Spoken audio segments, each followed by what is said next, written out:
বিসমিল্লাহির রহমানির রহিম। আসসালামু আলাইকুম। শুরু করতেছি মহান আল্লাহর বা সৃষ্টিকর্তার নামে। আমার ওয়াইফ 12/2/2024 ইংরেজিতে জৈন্তাপুর মেডিকেল কলেজ হাসপাতালে স্ট্রোক করে সিলেট যাওয়ার প্রতিমধ্যে উনি সিভিয়ার হার্ট অ্যারেস্টে মারা যান। উনি নিঃসন্তান ছিলেন, অত্র হাসপাতালের কোয়ার্টারে থাকতেন। আচ্ছা, উনি আমার স্ত্রী ছিলেন এবং উনি আমাকে খুবই ভালোবাসতেন, আমিও ওনাকে খুবই ভালোবাসতাম।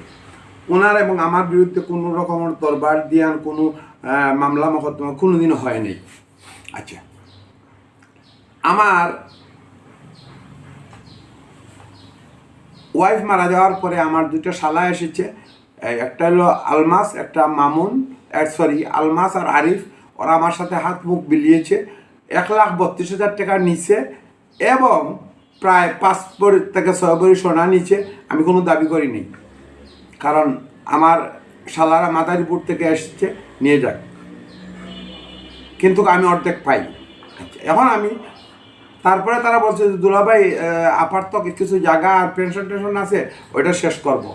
কিন্তু ওরা দেখা যায় লাস্টে একটা চেয়ারম্যান সার্টিফিকেট নিয়ে ওদের ওখান থেকে সে নিঃসন্তান অবস্থায় মারা যায়, স্বামীর কোনো নাম উল্লেখ করে নেই, করে তারা THA to accounts to civil surgeon to সচিব পর্যন্ত তারা ওর মাকে নোটারি পাবলিকের মাধ্যমে অভিভাবক সাজিয়ে, ওর মেয়েকে নূরজাহানকে অবিবাহিত সাজিয়ে সে সব কিছু আপ টু ডেট করে টাকা নেওয়ার সময়। এমন সময় আমি দেখলাম, আরে বাবা, টাকার জন্য কি মানুষ এত নিচে নামে?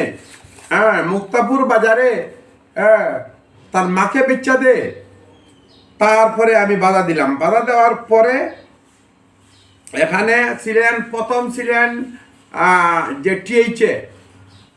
টিএইচএ ছিলেন সালাউদ্দিন আহমেদ। ওনার সামনে আমি নামাজে জানাজা পড়িয়ে সবাই মিলে পড়েছি। আমি সামনের কাতারে গিয়ে বলেছি, আমার ওয়াইফ নূরজাহান মারা গেছে, কেউ টাকা পয়সা থাকলে আমাকে বলবেন, আর কথাবার্তায় অসুস্থ হলে তাকে মাফ করে দিবেন। এই নূরজাহান বেগম 1992-এ যোগদান করেছে, 1992-এ আমার সাথে বিয়ে হয়েছে। সে 2024 ইংরেজিতে এই হাসপাতালে সে মারা গেছে।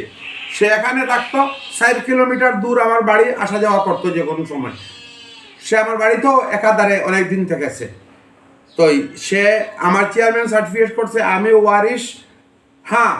পেনশনের মালিক আমি। জায়গা জমিন বা অন্যান্য কিছু থাকলে তারা অর্ধেক, কিন্তু তারা একা মালিক সাজিয়ে 8,20,000 টাকা যখন এখানে একটা অ্যামাউন্ট আসে, আমি সাথে সাথে বাধা দিয়েছি, কিন্তু আমার বাধা উপেক্ষা করে তৎকালীন টিএইচএ সাইফুল ইসলাম এবং অ্যাকাউন্টস তো অবশ্যই জড়িত, এরা সবাই মিলে 8,20,000 টাকা দিয়ে দিয়েছে। তারপরে আমি আমার উকিল নোটিশ বাদেও এই দেখেন 8,20,000 টাকা তারা আমাকে কোনো আংশিক তথ্য দিয়েছে, টিএনের মাধ্যমে করেছিলাম, কিন্তু তারা পুরো তথ্য না, A to Z round figure ছাড়া কত টাকা গভর্নমেন্টের দিয়ে আমি সাকসেশন করব, ওই সুযোগটা পর্যন্ত তারা আমার দিতে দেয় নাই। এত বড় পাষণ্ডগিরি কাজ করেছে সিভিল সার্জন জৈন্তাপুর টিএইচএ। এই দেখেন, আমার বাধার পরেও 15/9/24 এই দেখেন 8,20,000 টাকা নিয়ে গেছে। আমি চাই এই টাকাটা রিফান্ড করে আবার আমার শাশুড়ি এটা এসে এখানে জমা দিন এবং ওয়ারিশ নির্ধারণ করে তারপরে টাকাটা পাবে। আমি এই টাকার মালিক, আমি যদি ওয়ারিশ হয়ে পাবো, নইলে পাবো না। তারা যদি ওয়ারিশ হয়ে পাবে, এটা ভালো করে দিয়ে দাও পুরোটা। এবং এদের বিরুদ্ধে ক্রিমিনাল শুট আমি একটা করেছি, গভর্নমেন্টও করো।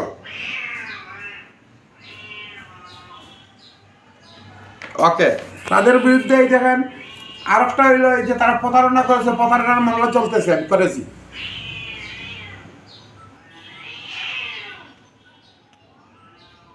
আমার শাশুড়ি শালি। ওকে, তারপরে এই দেখেন আমাকে, আমি যে ওয়ারিশ 3/9/2024 আমি সম্পূর্ণ পেনশন জিও দাবি করেছিলাম নথিপত্র, কিন্তু আমাকে দেওয়া হয়নি পিয়নের মাধ্যমে। ওই মহিলা আর টিএকে মিলে দেয় নাই, আংশিক দিয়ে দেয় নাই। এই দেখেন এখানে, এই দেখেন আমার ওয়ারিশ নূরজাহানের ওয়ারিশকে আমি 58, ভাই বোন 58, আর পেনশন পুরাটা আমার, গভর্নমেন্ট আইনে।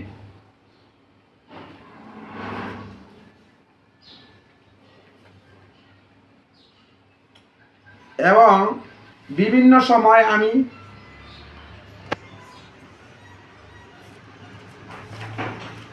এই দেখেন আমি উকিল নোটিশ দিয়েছি, এই আমার নিকাহনামা, এই নিকাহনামা দেখো,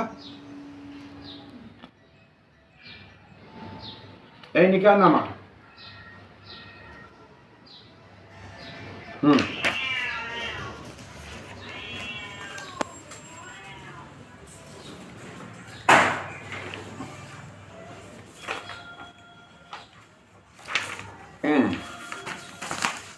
তারপরে তারা এত বড় জালিয়াতি করেছে, আমার নিষেধ সত্ত্বেও, উকিল নোটিশ সত্ত্বেও তারা টাকাটা কিভাবে দিয়ে দিল। এখানের হিসাবরক্ষণ কর্মকর্তা আর একটা লেখছে এখানে 28,34,000 তার জিপি ফান্ড। হ্যাঁ, এখন বর্তমানে তারা এই টাকাটা নেওয়ার চেষ্টা করতেছে। আমি 8,20,000-এর মামলা করেছি এসপি অফিসে। হ্যাঁ, এটা এফআইআর সম্ভবত হয়ে গেছে। আপনারা কোনো টাকা দিবেন না এদেরকে, এবং বাকি টাকা আনার ব্যবস্থা করেন।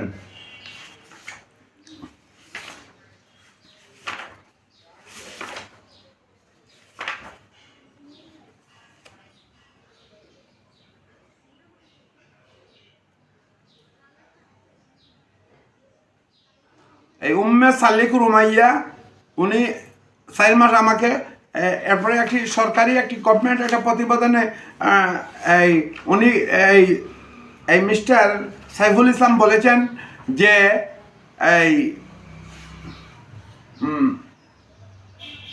উনি উনি বুয়া একটা কাবিন তারা বানিয়েছে 2010-এ। কি সুন্দর, 2010-এ বিয়ে করেছে, 2013-এ মারা গেছে। হ্যাঁ, একজন ব্যক্তিরে দিয়ে। হ্যাঁ, মানে এই পেনশনটা আর হে পাইল না, পাইল তারা। এটা সম্পূর্ণ বুয়া কাগজ সে ফরওয়ার্ডিং করেছে। সে আমার লিগ্যাল, এই সাইফুল ইসলাম লিগ্যাল কাবিনে ফরওয়ার্ড না করে সে ওইটা করেছে। সে সার দম্ভ, অহংকার সব কিছু দেখিয়েছে। সে মাস্ট বি পানিশ। সালাউদ্দিন এদের অব্যাহতি দিয়ে তৎকালীন আপনি এই সচিব পর্যন্ত যদি আপনারা বসাইতে হয়, বসাইয়া এইটার বিভাগীয় তদন্ত করেন, করিয়া মানুষ চূড়ান্ত ওয়ারিশকে দেন।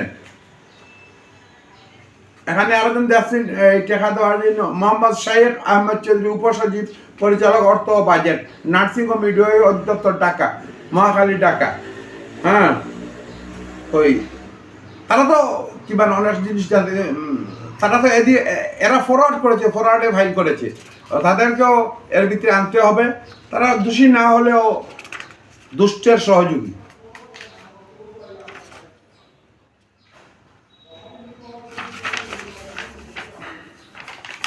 আমার কথা হলো, এই টাকা আর একটি টাকা দেওয়া যাবে না। এই টাকা, এই দেখেন, এই টাকাটা গভর্নমেন্ট ফান্ডে জমা হোক। আমি মামলা করেছি, আশা করি বিভাগীয়ভাবেও আপনারা মামলা করবেন এবং এই টাকাটা ফিরিয়ে আনবেন।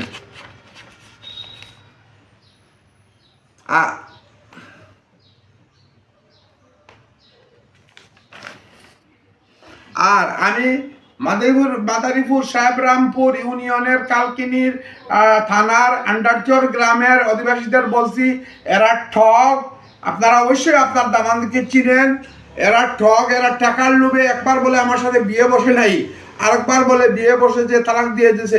কোনো তালাকনামা নাই, কোনো কিচ্ছু নাই। আমাদের স্বামী স্ত্রীর মাঝে সম্পর্ক ছিল আনটিল ডেথ। তাই ওদের বয়কট করুন। অন্যান্য ব্যাংকে, সব ব্যাংকে বলতেছি, নূরজাহান বেগম, হ্যাঁ, স্বামী আব্দুল আহাদ, পিতা ফালান হাওলাদার, মাতা মমতাজ বেগম, এই নামে কেউ গেলে বেঁধে রাখবেন।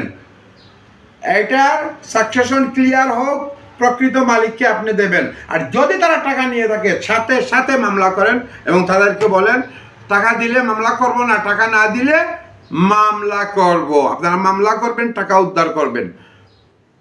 আর কিচ্ছু বলতে চাই না। আসসালামু আলাইকুম রহমতুল্লাহ।